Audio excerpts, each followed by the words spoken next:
देखो, सुनते कानों, धड़कते दिलों, आप सबको हमारी तरफ से अस्सलाम अलैकुम। लीजिए वे बुलाते हैं अपनी आज की मेहमान को, खासतौर पे कराची तशरीफ लाई और बहुत अरसे बाद हम उनसे टाइम ले पाए क्योंकि वो बिजी इतनी होती हैं। She is probably one of the most finest actors that we have had in Pakistan in the last 30-40 years। आप सबकी तालियों में मोहतरमा Sania Saeed.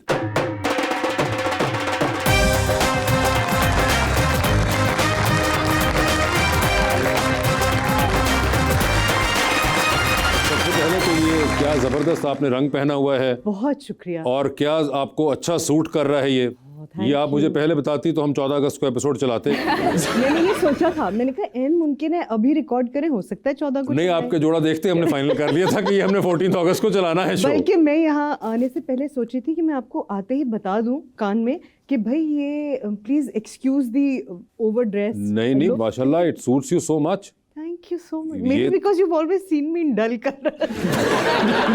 Nothing like that. I think बाहर भी मौसम बड़ा अच्छा है। यही सोचा था मैंने। हाँ, तो ये बहुत जबरदस्त उसके साथ गया है। और एक और भी इसमें राज की बात है कि कपड़े बन जाते हैं मगर मैं कहीं जाती नहीं हूँ। तो क्यों नहीं आप जाती कहीं? सुस्ती बहुत। मगर क्यों ऐसा, क्या आप क्यों आदम बेजार क्यों हुई है? पहले भी थी मगर अब बहुत ज्यादा हो गई हूँ। 9 बच्चे मेरे, तो आपको पता है वो बहुत टाइम उनको चाहिए होता है। ठीक है। दूसरी बात यह है कि काम ऐसा है ना, उसमें आप कम से कम एक सेट पे 50 से 60 लोगों के साथ इंटरेक्ट कर रहे होते हैं। एक्टर्स भी हैं, इमोट भी करना होता है। इट्स एग्जॉस्टिंग, थक जाती हूँ मैं। अच्छा, एक तो पहले सानी जी ये क्लियर कर दीजिए, जो 9 बच्चों वाली आपने बात की कि ये कौन कौन से बच्चे हैं? ये बिल्लियाँ हैं। आपने इनके साथ आडा नहीं लगा लेना कि अगर सानिया जी के 9 हैं तो हम क्यों पीछे रहेंगे। सानिया जी से मुकाबला नहीं लगा, छोड़ना पड़ेगा प्लीज। मैंने कहा इसलिए मैं क्लैरिफिकेशन फौरन ले लूं आपसे, इससे पहले कि कोई देख के आगे इंटरव्यू पूरा सुना ही ना। यही क्लिप चलाते हैं कि 9 बच्चे हैं। सानिया सईद के 9 बच्चे, आपके कितने हैं? जी बिल्कुल, वो वाला एक मामला हो। मगर सानी जी मुझे पहले तो ये बताइए कि आज भी इन बालों पे उतना ही वक्त लगता है जितना 30 साल पहले लगता था? 30 साल पहले बिल्कुल वक्त नहीं लगता था, सिर्फ आज लगा है इतना वक्त।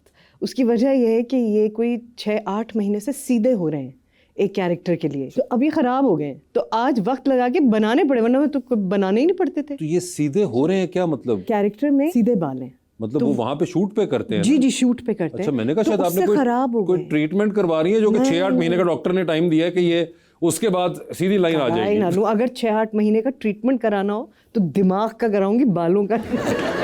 ये देखें, सुने। तो अब आप कोई ये कैरेक्टर के लिए कर रही हैं? जी, एक कैरेक्टर के लिए किए थे। अब वो चूंकि रोज हीट लगती है तो पता ही है लड़कियों को, सबको 2-4 महीने के बाद बाल जवाब दे जाते हैं। अब वो इतने खराब हो गए कि अब बनाने पड़ रहे तो ठीक लग रहे हैं। तो ये आप किसी सीरियल के लिए कर रही हैं या किसी फिल्म के अंदर? आप सीरियल के लिए। सीरियल के अंदर आप कोई ऐसी अदाकारी करेंगी जिसके बाद जो नॉन एक्टर्स हैं उनका दिल बहुत खराब होगा फिर से? क्यों? नहीं, आप बाज आ जाएं। ये आप और नुमान एजाज जैसे लोगों ने ना आम मासूम एक्टरों के बहुत जज्बात को मजरू किया है, मैं किसे कहता हूँ हमेशा। नहीं, सख्त सेल्फिश लोग हैं आप दोनों। मैं 2 का नाम ले रहा हूँ क्योंकि इन दोनों से मेरी बेतकल्लुफी है, तो मैं इसलिए कह सकता हूँ ये सानिया सईद जैसे लोग और नुमान एजाज साहब जैसे लोग जो हैं, ये बहुत सेल्फिश एक्टर्स होते हैं। सेल्फिश एक्टर्स इसलिए होते हैं क्योंकि ये कभी एक्टिंग करते हुए ये नहीं सोच रहे होते कि आगे जो सामने खड़ा है वो भी अदाकार ही है या घर से अदाकारी करने आया है। सारे एक्सप्रेशन दे देंगे दोनों, मतलब पूरे 6-7 एक्टरों का काम इकट्ठे कर देंगे। इतने लालची ये चाहते हैं कि सारे एक्सप्रेशन हम दें और किसी और पे नजर ही ना जाए। एक्टर बेचारा तड़प रहा हो, कलप रहा हो अपने अंदर। और किस्मत की सितम ज़रीफ़ी, शुक्र है कि ये अमूमन अलग अलग काम करते हैं, लेकिन जब कभी ये इकट्ठे एक ड्रामे में आ जाएं, जिस तरह के वो आपका एक था उनके साथ संगे माँ था। अच्छा, वो एक तरफ कुछ ऐसा था कि आप एक खानदान के अंदर थी और वो दूसरे खानदान में थे। नहीं, हम हमेशा एक ही खानदान में होते हैं स्ट्रेंजली। नहीं, संगे माँ में हमारी दुश्मनी होती है, हम एक ही खानदान के। बिल्कुल दुश्मनी थी। तो अब ये एक तरफ एक्टिंग कर रही थी, एक स्टोरी की साइड संभाली हुई, दूसरी तरफ नुमान, अलग ही दोनों भागी जा रहे हैं अकेले। बेचारे एक्टर बीच में, बाकी सारे लगे हुए हैं, 2 बंदे, उनको कोई मतलब नहीं है कि साथ वाला क्या एक्सप्रेशन दे रहा है, उस बेचारे का कितना जोर लग रहा है। वो आप कभी जाए ना कि पहाड़ी इलाकों में, तो आपको पता चलता है कि एक ट्रक होता है उसका बहुत जोर लग रहा होता है और आप साथ से अपनी गाड़ी में रिंग करके निकल जाते हैं। तो ये जो वो हैं, जो गाड़ी हैं, और जो हम जैसे लोग होते हैं वो बाकी वो ट्रक हैं जिनका इतना जोर लग रहा होता है। कराची से ये बातें सुनाने के लिए बुलाया उन्होंने। हम जो इतने बुरे बुरे एक्टर इतने सालों से महसूस कर रहे हैं, हम कभी भी ना बुरे एक्टर तो नहीं हैं आप। नहीं नहीं आप छोड़ दें, अब इसको कवर ना करें। We don't need to express ourselves, don't we have the right. मगर वैसे कभी आपने इकट्ठे बैठ के सोचा आप और नुमान साहब बैठे हो, क्या खाते हैं आप दोनों? कोई विटामिन लेते हैं खास? क्या बोलूं मैं, कुछ मुझे भी बोलने दे, खुद ही पहले मेरा तो गिला खत्म हो जाए थे कि वैसे क्या एक्चुअली ऐसा नहीं है, क्योंकि आप अकेले कभी भी एक्टिंग कर ही नहीं सकते। It takes two to tango ना। Yes. तो हमेशा दूसरे एक्टर्स आपका साथ देते हैं। But it's only you two are tangoing, we are all tangoed. कुछ भी नहीं मगर वैसे क्या गुड़ती उड़ती का सीन है क्या? ब्रांडो साहब से गुड़ती ली क्या बोलूं मैं? आई थिंक कभी कोई सोचा है, वैसे सीरियस सवाल है ये कि आप एक्टिंग कर रही हैं और सामने आपको नजर आ रहा हो कि एक एक्टर स्ट्रगल कर रहा है, तो आपने कोई अपने दिल में एहसास आते हो आपने एक नॉच नीचे आ गए हो? देखिए, नीचे नहीं आना, ये तो गड़बड़ है कि हम दूसरे को एडजस्ट करने के लिए, अगर फिलहाल उनके अंदर वो एक्सपर्टीज नहीं आई, इतने प्रैक्टिस्ड नहीं है, तो हम अपने आप को नीचे नहीं लाएंगे, हम उन्हें ऊपर लेके जाएंगे। और अगर सामने वाला एक्टर वजनी हो तो, और आप ऊपर ना ले जा पा रहे हो? मुझे नहीं पता क्या जवाब है इन बातों का। इतना मुझे नहीं पता था, इतने नाराज हैं आप मुझसे। आपसे नहीं, उनसे भी हो। हाँ, उनसे भी शुक्र करें आप दोनों नहीं इकट्ठे बैठे हुए। कसम से तो हमारा पता नहीं, तो बिल्कुल ही कीमत। तो मैंने तो आप दोनों को कहना था कि आप दोनों कर क्या रहे हैं यार, को खुदा का खौफ करा। अभी आपने आप कहानी बुनते हैं नहीं देखा, फिर जरूर घर जाके देखिएगा। आपके ख्याल से मैंने क्यों नहीं देखा होगा? आप क्यों चाहती हैं कि मैं अपना टीवी अच्छा, तोड़ूं? मेरी खातिर देखना जरूर। अच्छा, आप कहानी बुनते हैं पीटीवी पे चला मुझे था पता है। 2010 में। जी तो उसमें हमने बहुत सारे गेटअप्स किए थे और वो बहुत ही यूनिक अपने आप में एक कॉन्सेप्ट था कि हम ही राइटर्स हैं और हम ही कैरेक्टर्स भी हैं। तो उसमें मैंने 16 गेटअप्स किए थे और 13 कैरेक्टर्स किए थे, और नून भाई ने शायद कोई 7-8 या 9 कैरेक्टर्स किए थे। तो बहुत ही मज़ेदार, और वो मेरा ख्याल है मेरा और नून भाई का सबसे चैलेंजिंग और सबसे अच्छा मज़ेदार काम है। ये कमल खुसट ने बनाया। हाँ, सरमत साहब की बहन है, उन्होंने बनाया था। सरमत में कुछ कैरेक्टर्स किए थे उसने, और उसका डीओपी था वो, क्योंकि हमने कैमरा वर्क भी बिल्कुल डिफरेंट था, वो गुरिल्ला कैमरा वर्क था। उस वक्त तो स्टेडी कैम वगैरह नहीं थे सब, तो कंधे पे था उसके कैमरा, और वो शूट भी उसी तरह होता था। मैं और नोमी भाई इतना मज़ा कर रहे हैं उसमें, we are having a ball, because वो इतना डिफ़िकल्ट भी था और बहुत बहुत मज़ेदार प्रोजेक्ट था। नहीं, वैसे भी वो आई एम श्योर खूसट खानदान का काम है, वो आसान अच्छा हो भी नहीं होगा। सकता था, वो कुछ ऑल्टरनेट और बहुत आर्टिस्टिक लेवल का होगा।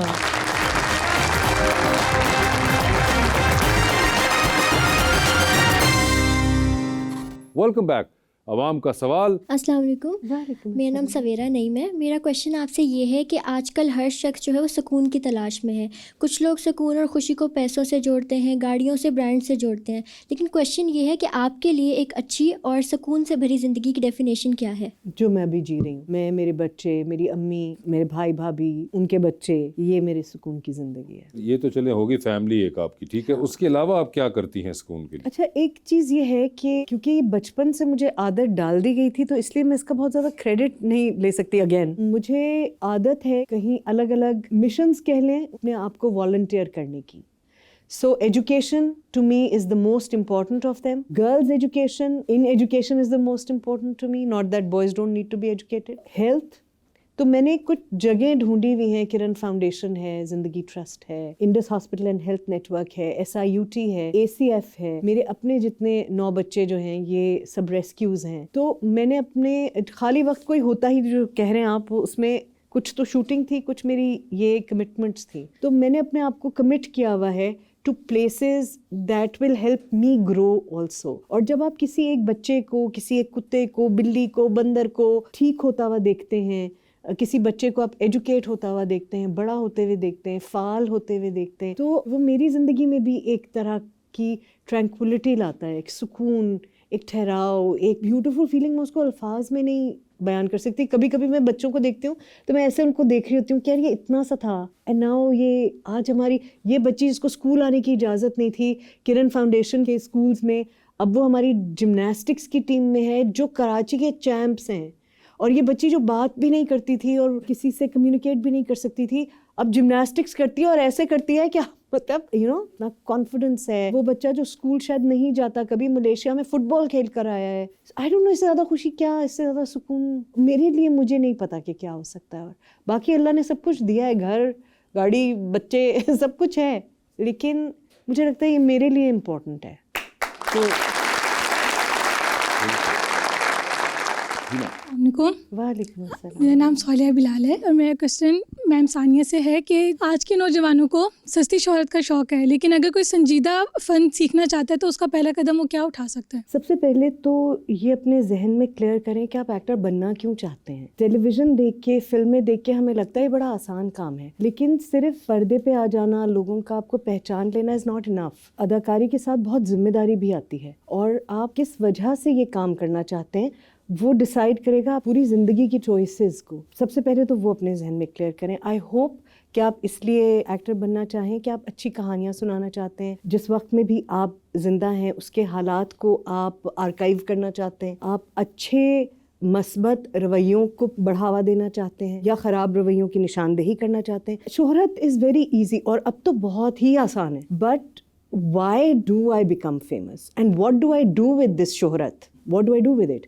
तो वो मुझे लगता है कि ये फंडामेंटल क्वेश्चंस हैं जो सिर्फ अदाकारी से ज़्यादा अहम हैं। वही डिसाइड करते हैं आप कैसे एक्टर बनेंगे। और मुझे लगता है वैसे ही एक्टर होना और अब मशहूर होना दो मुख्तलिफ चीज़ें हो गई हैं। हो गई हैं, बिल्कुल अब हो गई बिल्कुल हैं। हो गई, पहले जी, नहीं बिल्कुल थी हो मगर गई हैं। अब हो चुकी हुई हैं। अब हो गई हैं। कि एक्टर और मशहूर होना दो मुख्तलिफ हैं। आप मशहूर होना चाहते हैं, एक्टर बनना चाहते हैं, ये एक सवाल अब पूछना चाहिए। बिल्कुल बिल्कुल। जी अस्सलाम वालेकुम, मेरा नाम अबू बकर खान है। मेरा मैडम क्वेश्चन आपसे है कि आप इंसानी और समाजी हकूक़ का वर्क कर रही हैं, तो मैं जानना ही चाहूँगा क्या एज अ सेलिब्रिटी ये वर्क सबको करना चाहिए? देखिए, बाकी सब फनकारों के बारे में मैं नहीं कह सकती क्योंकि ये बहुत मुश्किल चॉइसेस हैं। इनमें बहुत ऐसे मकामात आते हैं जो बहुत मुश्किल फ़ैसले करने पड़ते हैं आपको।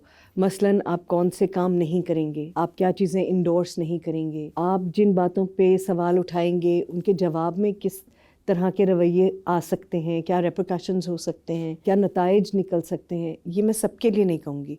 लेकिन मैं समझती हूँ कि हर इंसान की, वो चाहे किसी प्रोफेशन में भी हो, उसकी ज़िम्मेदारी है कि वो अपने इर्द गिर्द के हालात पे एक कंस्ट्रक्टिव रवैया रखे और ज़िम्मेदारी से बिहेव करे। ये मैं ज़रूर समझती हूँ। और उसके लिए अदाकार होना ज़रूरी नहीं है, उसके लिए सेलिब्रिटी होना ज़रूरी नहीं है। और अब सेलिब्रिटी के भी मानी ज़रा बदल चुके हैं कि चूँकि आप जितनी नेगेटिव बात करते हैं उतनी ज़्यादा आपको पॉपुलैरिटी मिलती है, या जितनी नेगेटिव हरकत आप करते हैं। आपने किसी सेलिब्रिटी की कोई, जैसे भी हम कहते हैं, ये क्लिप निकालेंगे और आपने सिर्फ रिएक्शन के लिए अगर आपने वो क्लिप निकाल के बार बार चला दिया है तो ये कोई मस्बत रवैया तो नहीं है। मशहूर तो आप हो जाएंगे, पैसे भी शायद आ जाएंगे, लाइक्स भी आ जाएंगी, मगर वो डिफ़ाइन करेगा कि आप अपने वक्त में क्या किरदार अदा कर रहे हैं, अपने इर्द गिर्द के लोगों के लिए क्या किरदार अदा कर रहे हैं, और आप अपने आप को डिफ़ाइन करते हैं। आप अपने छोटे छोटे अमल से अपनी शख्सियत, अपने आप को डिफ़ाइन करते हैं।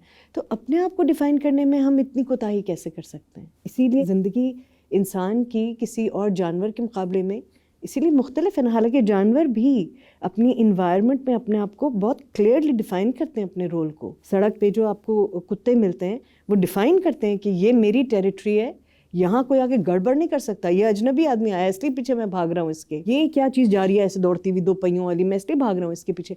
वो भी अपना किरदार डिफ़ाइन करता है। तो हम तो इंसान हैं, तो हमारी ऑब्वियसली जिम्मेदारी ज़्यादा है, लेकिन हम unfortunately constantly we are falling short. हम अपनी इन्वायरमेंट को डैमेज करते हैं, हम अपने इर्द गिर्द के लोगों को डैमेज करते हैं। बहुत हमें तकलीफ़ हो रही है, फिर सैलाब आ रहे हैं अप नॉर्थ, तो सब हमारा अपना किया धरा है ना। छोटी छोटी चीज़ों के अयाशी ही कहिए उसको, उसके बगैर भी ज़िंदगी अच्छी गुजर सकती है, लेकिन उनके लिए छोटी छोटी चीज़ों के लिए हम गंदे गंदे कॉम्प्रोमाइज़ करते हैं और उसकी वजह से बड़े बड़े नुकसान पूरी दुनिया को होते हैं। फिर हम ऐसे लोगों का भी साथ देते हैं जो ये नुकसान कर रहे हैं। चलिए शायद हम तारीफ़ उनकी नहीं करते होंगे, लेकिन बहुत सारे लोग हैं जो उनकी तारीफ़ भी करते हैं, उनका साथ भी देते हैं। तो छोटी छोटी बातें डिफ़ाइन करती हैं कि आपका अपने वक्त में क्या किरदार होगा। I hope that answers your question.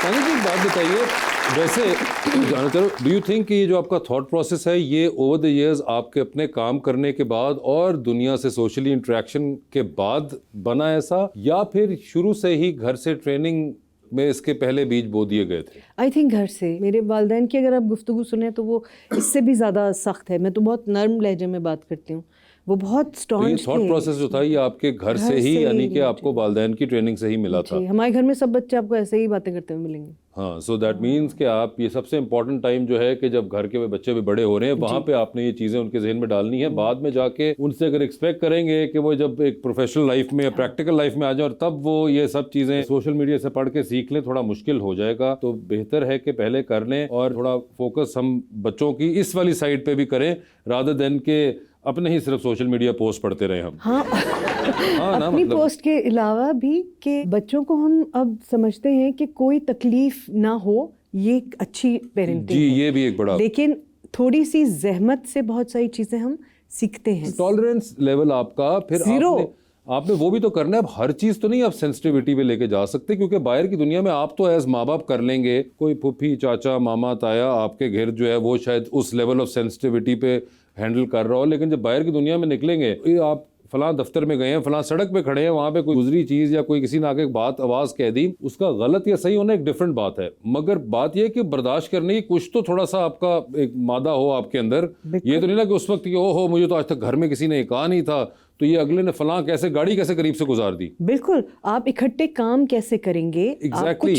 कुछ भी डेवलप कुछ भी करने हो। के लिए, जिंदगी गुजारने के लिए हम एक दूसरे के साथ रहना, बातचीत करना, प्रॉब्लम्स सॉल्व करना, ये सब हमें सीखना पड़ता है। तो अगर आप आई मी माई सेल्फ करते रहेंगे और बच्चे को कहेंगे नहीं नहीं you are very important, you are very important but so is the other person. Yes, so वो टॉलरेंस पैदा करना, वो रिस्पेक्ट पैदा करना, कलेक्टिव काम करने की सलाहियत पैदा करना is good parenting to me. Exactly. और उसमें कहीं कहीं आपके बच्चे को थोड़ा सा अपने ऊपर काबू करना पड़ेगा, कहीं अपनी बहुत देरीना ख्वाहिशात को छोड़ना पड़ेगा। इसमें कोई हरज नहीं है, जब तक ऐसा नहीं कि वो डैमेज ही हो जाए, लेकिन इसमें कोई हरज नहीं है। थोड़ी सी फराग दिली बच्चे को सिखाना बहुत जरूरी है। फराग दिली और हर चीज हासिल ना होना, ये भी एक सीख उसका है और एक जिंदगी सीख का है। बड़ा अहम सबक बहुत है सबसे ये। अहम सीख मुझे लगता है ये कि आपको हर चीज नहीं मिलती या उस वक्त पे नहीं मिलती जब आप शायद बहुत उसकी आपको तलब हो रही हो या आप चाह रहे हो, और उसका इंतजार कर सकना। उसका इंतजार। और कई बार ये भी सिखाना बच्चों को कि अगर वो एक चीज इस वक्त मांग रहा है और आप ये नहीं दे सकते उसको, और कुछ अरसे बाद उस बच्चे को वो चीज मिलती है, मे बी उस बच्चे की अपनी नजर के अंदर उस चीज की इतनी इंपॉर्टेंस ही ना हो। हाँ एग्जैक्टली, वो बात ही नहीं रही, वो उसको बात ही अब नहीं, जरूरत उसको ही भी नहीं है। एहसास हो कि हाँ यार ये मैं क्यों इतना पागल हुआ था या पागल हुई हुई थी उस चीज के पीछे उस वक्त इतना, ये फोन मैंने लेना था।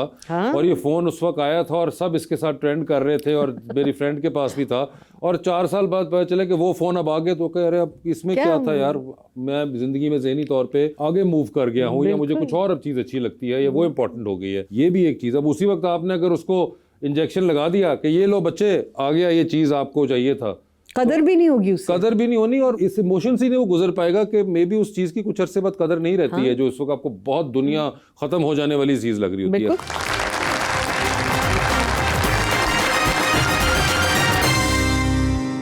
वेलकम बैक टू गपशप। सनी जी, हमारा एक सेगमेंट है और करें पोस्ट। आपकी कुछ पोस्ट आपको दिखाएंगे हम और आपसे जानना चाहेंगे कि इसमें शायर क्या कह रहा है। अच्छा ठीक है, क्योंकि शायर ने खुद बहुत कहा है। कम आपको मिल गई कोई पोस्ट? जी जी में? अच्छा, बिल्कुल मिल गई हमें। ओके, दिखाइए जी जरा। सानिया सईद साहिबा कहती हैं, I have known her since I was young girl, love her for her kindness and generosity. I stayed in her house in Lahore every year for many years when I would go and attend the Rafi Peer theatre. We admired her for her strength and rejoiced when she kicked bogus tradition and married recently. Our first play together was Ahat in 91. We were never cast together after that. It's been 32 years. Thank you Angeline Malik for thinking of us for this story.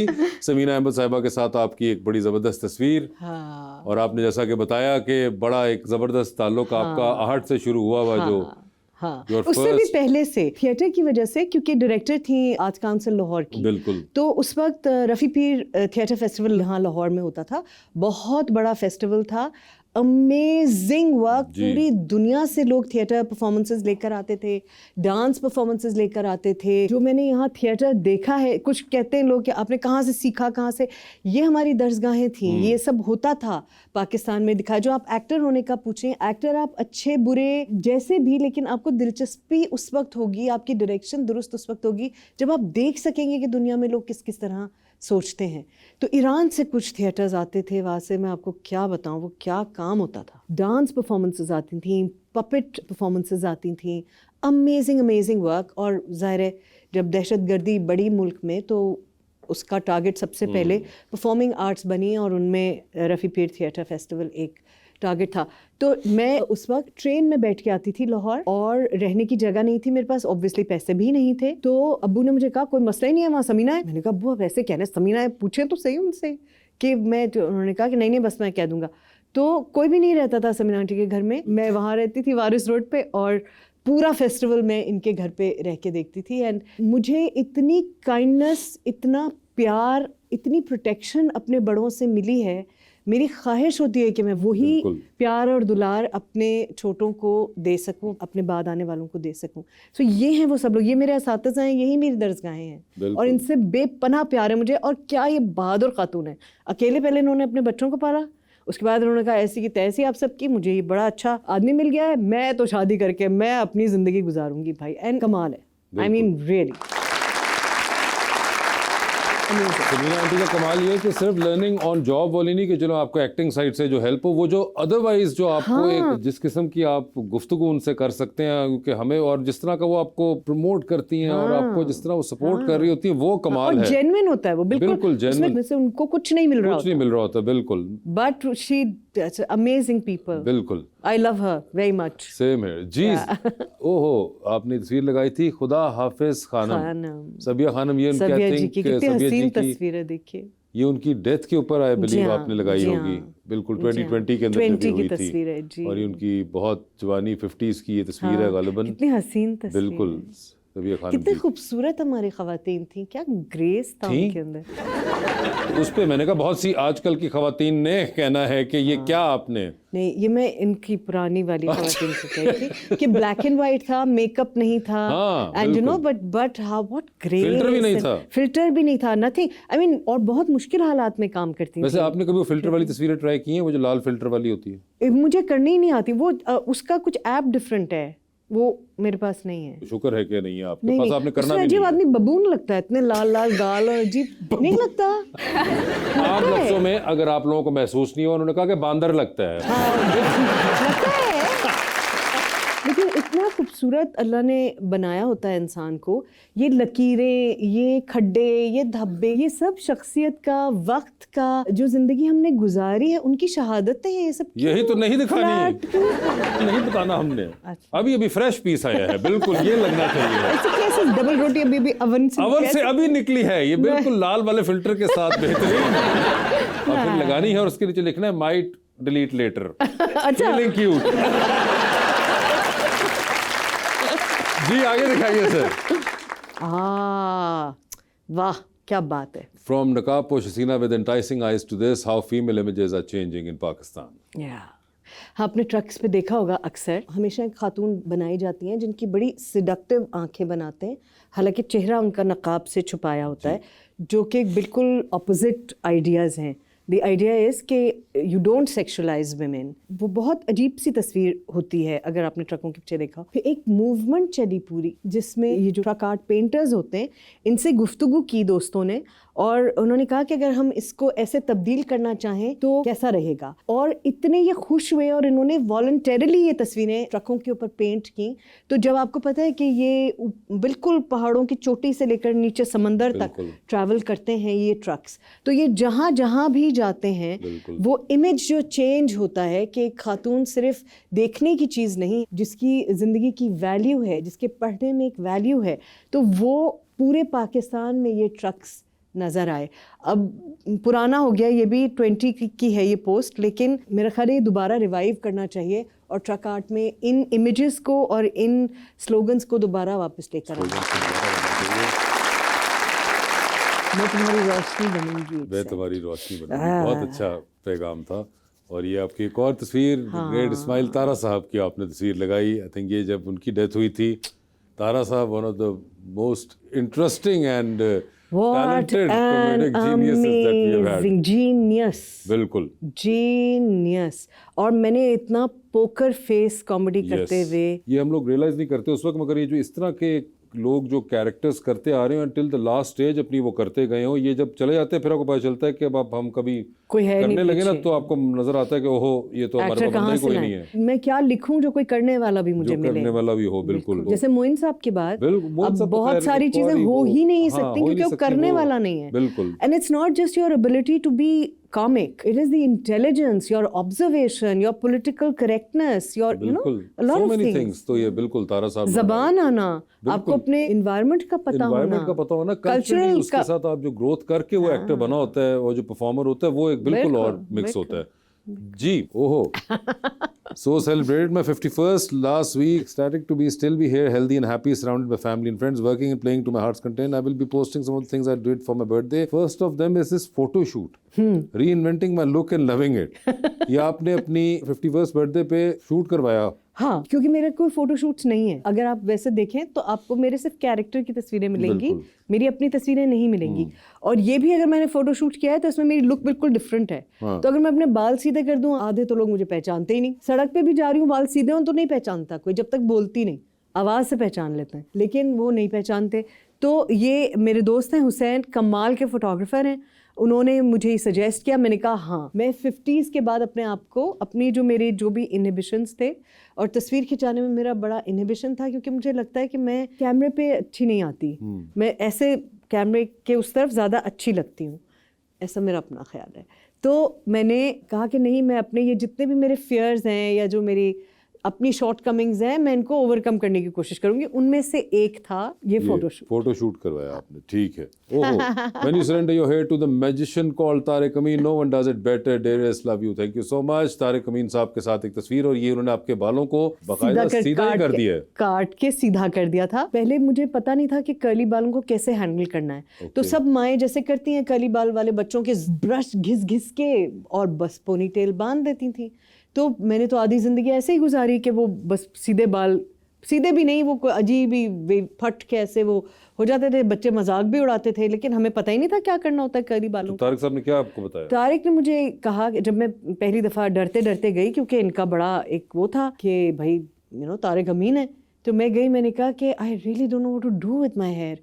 तो उन्होंने खैर काटे वाटे बाल, और उन्होंने उसके बाद कहा मेरी एक बात सुनो, नेक्स्ट टाइम जब आईने के सामने खड़ी हो और अपने बालों को हाथ लगाने का दिल चाहे तो समझना कि मैंने तुम्हें हल्का सा एक चपेड़ लगाया, तो हाथ नहीं लगाने बालों को। जब मैंने बालों को हाथ लगाना, ये हर वक्त ये करना छोड़ा ना, हर वक्त कंघी करनी छोड़ी, कंघी नहीं करनी इन बालों में, तो मुझे पता चला कि मेरा कितना टाइट कर्ल है भाई, और कितना हसीन वो कर्ल है। उसके बाद से मैंने कहा ऐसी की तैसी, कहाँ कोई कंघी नहीं है मेरे घर में, कंघी करने की ज़रूरत ही नहीं है। तो मैंने अपने कर्ल्स देखे ही पहली दफ़ा उस वक्त जब तारिक ने मुझे कहा कि कंघी नहीं करनी है, ब्रश नहीं करना है, और बालों को बार बार हाथ नहीं मारना है, छोड़ दो इनको। तो मेरा कर्ल भी वापस आया, मेरे बाल हेल्दी भी ज़्यादा हो गए, क्योंकि मैं उनको उनके नेचुरल फॉर्म में छोड़ रही थी। तो अब लोगों को लगता है कि यार ये क्या अजीब, इनके बड़े मज़े के कमेंट्स लोग करते हैं कि बम फटा हुआ है और पता नहीं क्या लगती हैं और ये लगती हैं। एक पूरा कॉन्टिनेंट है भाई दुनिया में जिसके बाल ऐसे हैं। अगर आपने नहीं देखे और आपको नहीं पता तो ये मेरा कसूर तो नहीं है। तो I really like my hair. I am very grateful to Tariq कि उन्होंने मुझे अपने ओरिजिनल बालों को अप्रिशिएट करना सिखाया है।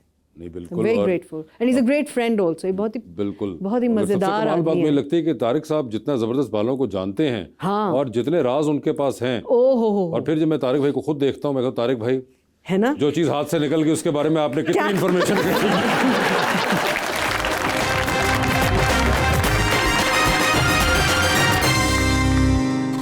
वेलकम बैक जी। अस्सलाम वालेकुम, मेरा नाम सायरा है। अगर आपको मैम टाइम मशीन मिले और आपको माजी के 2 साल गुजारने पड़े तो आप कहाँ गुजारेंगे? ओए होए, टाइम मशीन पे आ गई ये बात। माजी में कहाँ जाना चाहेंगी आप? माजी में कहाँ जाना चाहूँगी? बड़े मकामात हैं यार। अगर एक मौके पे मैं जा सकूँ तो मैं अपने मामू सफदर हाशमी, जिनका मर्डर हो गया था इंडिया में during a street theatre performance, शायद मैं वहाँ एक दफ़ा दोबारा जाके उनसे मिलना चाहूँगी। और ये कौन सा साल था मैम? ये था 89। ओके, 31 दिसंबर 1989। ठीक है। अस्सलाम वालेकुम। वालेकुम अस्सलाम। मैम मेरा सवाल आपसे है कि आप अपनी ज़िंदगी को एक जुमले में कैसे बयान करेंगी? क्यों एक जुमला क्यों चाहिए? छोटा, देखें 9 सेकंड की रील होनी चाहिए, ज्यादा क्लिक्स आते हैं। हाँ, ये मसला है, अटेंशन स्पैन नहीं है। हाँ। बेटे 53 इयर्स हैं, एक जुमले में कैसे बोलूं मैं, और क्यों बोलूं, ये बहुत प्रॉब्लम है। मैं इसको छोटा करके एक जुमले में क्यों लाऊं? क्यों? आसान होता ना याद करना। कोशिश है। ये वाला ठीक है, इतना छोटा। जी अस्सलाम वालेकुम मैम, मेरा नाम मकसूद है। मैम आजकल की जो न्यू जनरेशन है उसको बिजी रहने के लिए हर वक्त कोई ना कोई सोर्स चाहिए होता है, जैसा कोई सोशल मीडिया है। आपके ख्याल में जो अकेलेपन है उसको अपनी ताकत किस तरह से बना सकते हैं? अच्छा दोस्त, मैं बच्चों को इतना ब्लेम नहीं करती यार, आई एम सॉरी, लेकिन मुझे लगता है कि टेक्नोलॉजी तो हर दौर में जब भी आई उसने पुराने अक़दार को चैलेंज किया और ये पेरेंट्स के लिए चैलेंज था। जब सिनेमा आया चैलेंज था, जब टेलीविज़न आया चैलेंज था कि भाई 5 घंटे 4 घंटे 3 घंटे 2 घंटे तो बच्चे के उनको लगता था ज़ाया हो जाते हैं क्योंकि ये बैठ के टीवी देखता रहता है। और वो भी फिर टीवी देखते थे कि यार क्या आ रहा है टीवी पे, मेरा बच्चा क्या सीख रहा है। उनको ये बात बड़ी नागवार गुजरती थी कि अगर अलग अलग किरदार अलग अलग ज़बान और लहजे में बात कर रहे हैं, बच्चा वो सीख रहा है, तो वो कहते थे यार ये देखो इसकी तो ज़बान ख़राब हो गई। और वो चैलेंज था। टेक्नोलॉजी से लड़ाई नहीं कर सकते आप, टेक्नोलॉजी तो आती रहेगी, कुछ नई चीज़ आ जाएगी, फिर कोई अब तो होलोग्राम्स आना शुरू हो जाएंगे कुछ अरसे में। अपेरेंटली 5G आ गया है तो अब और देखो पता नहीं क्या उसमें आता है। आप अपने बच्चे को जो शुरू के 4 से 5 साल में सिखाते हैं ना, आगे वो जिस चीज़ के साथ भी इंटरेक्ट करता है, चाहे वो इंसान है, वो जानवर हैं, वो चरिंद परिंद हैं, वो उसका इन्वायरमेंट है, दरख्त है, सड़क पे ट्रैफिक है, टेक्नोलॉजी है, अपना प्रोफेशन है, वो 4-5 साल की लर्निंग उसमें रिफ्लेक्ट होती रहती है, होती रहती है, होती रहती है। अगर वो बहुत कुछ देखता है अपने मोबाइल पे मगर वो उसके बारे में आपसे बात नहीं करता आके, मुझे लगता है ये ज़्यादा बड़ा फेलियर है एज़ कम्पेयर टू कि वो सिर्फ मोबाइल देखता रहता है। अगर उसके जहन में कोई सवाल आ रहे हैं और आपने वो रिलेशनशिप नहीं डेवलप किया जहाँ वो आके आपसे पूछे और उसको गूगल करना पड़ रहा है, I think that is a bigger failure. Just learning to go. अभी तो जाहिर है आपने स्कैंडिनेविया के बारे में कुछ पूछना है, आपने ऑक्टोपस के बारे में, ऑब्वियसली आप गूगल करेंगे। हालांकि बेहतर तरीका तो ये है कि अच्छा डिटेल्ड अगर इन्फॉर्मेशन चाहिए तो पढ़ो, रिसर्च करो, वो भी बेशक मोबाइल पे कर लो, मगर वो आपने पहले ज़िंदगी के 5-8 साल में ही सीखा है कि मुझे इंक्विजिशन किसके बारे में है, मेरे सवाल किस चीज़ के बारे में है, मैं दुनिया के बारे में जानना चाहता हूँ या मैं कोई घटिया ट्रिविया जानना चाहता हूँ किसी फिल्म स्टार की ज़िंदगी के बारे में जो मेरी ज़िंदगी को कुछ कंट्रीब्यूट नहीं करती, कुछ नहीं सिखाती। क्या मैं ऐसी चीज़ें देखना चाहता हूँ जो मुझे ये तक़वियत देगी कि अरे यार ये तो बड़े ख़राब लोग हैं, मैं अच्छा इंसान हूँ, क्या मैं वो देखना चाहता हूँ? या मैं ये देखना चाहता हूँ कि यार ये यूनिवर्स क्या अजीम मोजज़ा है, ये क्या I am made of stardust, ये जो सेलिब्रेशन है, क्या मेरे कोई सवालात हैं इसके बारे में, मुझसे बाहर क्या है, समंदर के अंदर क्या है, ये इन्वायरमेंट जो चेंज हो रहा है इसको बेहतर कैसे बनाया जा सकता है, मैं इसमें क्या किरदार अदा कर सकता हूँ। अगर आपके ये सवालात नहीं हैं, ये पेरेंटिंग फेलियर है। टेक्नोलॉजी से कोई फरार नहीं है, उसे इस्तेमाल कैसे किया जाएगा वो आपकी तरबियत है। हमारा अगला सेगमेंट है आओ शेर कहें, आप जज हैं इसके अंदर। अच्छा अच्छा अच्छा। एक ऑब्जेक्ट की तस्वीर आएगी और हम ऑडियंस को मौका देंगे कि अगर वो इसके ऊपर कोई शेर कहना चाहे, अच्छा तो जिसका शेर सबसे बेहतर होगा उसका आप डिसाइड करेंगी और हम उनको यहाँ पे अभी नकद इनाम देंगे। अरे वाह, इस क्रिएटिविटी अच्छा ओके, अगर वो इस लायक हुई तो बिल्कुल। तो दिखाइए जी क्या है आज का ऑब्जेक्ट। फेसबुक। फेसबुक फेसबुक के ऊपर किसी ने शेर कोई सोचा हो? जी सर पहले आप सुनाइए। अपने तो मुकद्दर हैं फराज, अपने तो मुकद्दर हैं फराज, बीच में फराज साहब भी आ गए हैं। ज़मीन मिली तो बंजर, फेसबुक के दोस्त मिले तो डंगर। ठीक है, ये फराज साहब को बीच में उठाया गया था और उनका ठीक है, चलें एक आपने ये अटेम्प्ट की, मैडम आप बताइए। पोस्ट की मैंने फेसबुक पे बड़े ही एतमाद से, अम्मी ने कमेंट कर दिया चल पहले भांडे धो चल के। अम्मी ने ठीक है, चल पहले भांडे धो। अपनी क्रिएटिव थोड़ी सी थी, आजकल कंटेम्प्रेरी। और किसी ने भी हाथ खड़ा किया था? मुकाबला चल रहा है इस वक्त। फेसबुक पे तो सब शरीफ लगते हैं। फेसबुक पे तो सब शरीफ लगते हैं। फेसबुक में तो सब शरीफ लगते हैं, असल मुलाकात में तो सब लास्ट सीन लगते हैं। असल मुलाकात में तो सब लास्ट सीन लगते हैं। लास्ट सीन, असल मुलाकात में सब ओ last scene, okay last scene लगते हैं। अच्छा, फेसबुक पे तो सब शरीफ लगते हैं, असल मुलाकात में सब लास्ट सीन लगते हैं। कुछ काफिया मिलाने का ये सेंस मैं सोचना चाह रहा हूँ, लॉजिक को कुछ कनेक्ट नहीं। दो है जी, दो है। अच्छा दो बेटे यूज कर लिए गूगल? जी जी।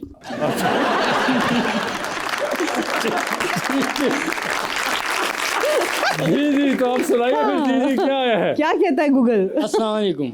वालेकुम अस्सलाम। जिससे मिट जाती है मेरी भूख, जिससे मिट जाती है मेरी भूख। जी जी, वो है फेसबुक।